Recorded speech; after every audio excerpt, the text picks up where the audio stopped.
here just to give you a quick video on how to put some liquid in your tubeless tires without having to buy the injector. Now what I did is we bought this squeeze bottle at Walmart in the barbecue aisle for 97 cents. Okay, I got a 1/4 inch tubing from Home Depot that I had laying around. I remember purchasing it, and the foot was like 16 cents a foot, 17 cents a foot.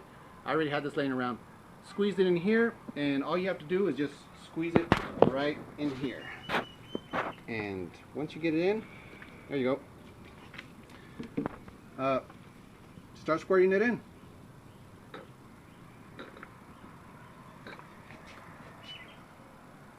Takes about 30 seconds, and you're all set. A quick way of doing it if you don't have the injector and you're trying to figure it out. I took the Schrader valve out with some needle nose. If you don't have the tool, works just as good, and it's ready to go. Popped off, and obviously we use the best stance tire sealant. All right, thanks for watching, and hopefully this helps. Take care.